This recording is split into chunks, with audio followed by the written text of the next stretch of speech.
முதல் வாசகம். மக்களுக்கு ஓர் உடன்படிக்கையாக உன்னை ஏற்படுத்தினேன். இறைவாக்கினர் எசாயா நூலிலிருந்து வாசகம். அதிகாரம் 49, இறைவசனங்கள் 8 முதல் 15 முடிய. ஆண்டவர் கூறியது: தகுந்த வேளையில் நான் உமக்கு பதிலளித்தேன்.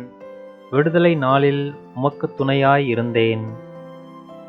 நாட்டை மீண்டும் நிலைநாட்டவும் பாழடைந்து கிடக்கும் உரிமை சொத்துக்களை உடைமையாக்கவும் நான் உம்மை பாதுகாத்து மக்களுக்கு ஓர் உடன்படிக்கையை ஏற்படுத்தினேன். சிறைப்பட்டோரிடம் புறப்படுங்கள் என்றும் இருளில் இருப்போரிடம் வெளிப்படுங்கள் என்றும் சொல்வீர்கள். பாதையில் அவர்களுக்கு மேய்ச்சல் கிடைக்கும்.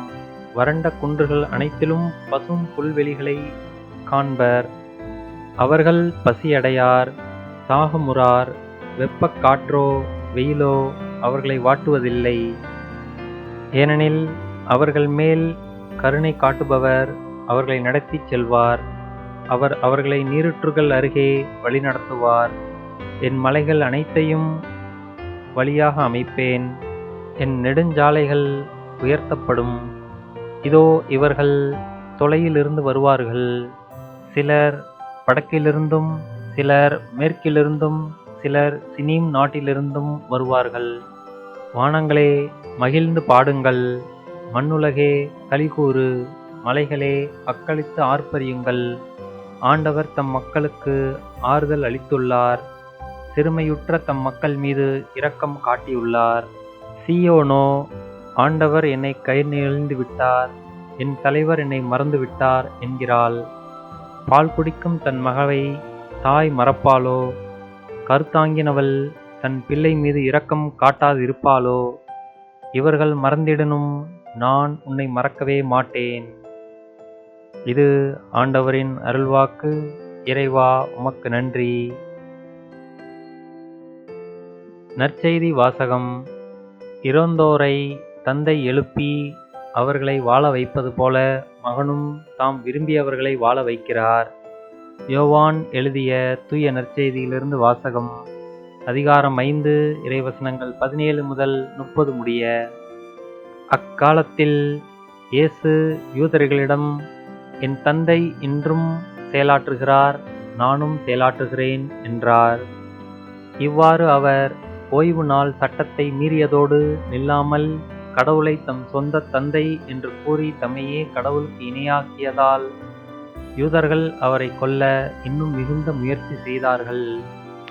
இயேசு அவர்களை பார்த்து கூறியது: மகன் தாமாக எதையும் செய்ய இயலாது.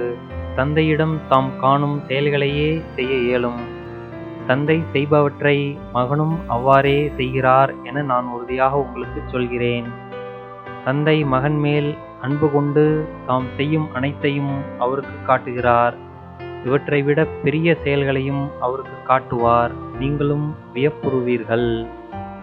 தந்தை இறந்தோரை எழுப்பி அவர்களை வாழ வைப்பது போல மகனும் தாம் விரும்பியவர்களை வாழ வைக்கிறார்.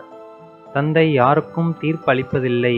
தமக்கு எல்லாரும் மதிப்பு கொடுப்பது போல் மகனுக்கும் மதிப்பு கொடுக்க வேண்டுமென தீர்ப்பு அளிக்கும் அதிகாரம் முழுவதையும் அவர் மகனுக்கு அளித்துள்ளார். மகனை மதியாதவர் அவரை அனுப்பிய தந்தையையும் மதிப்பதில்லை.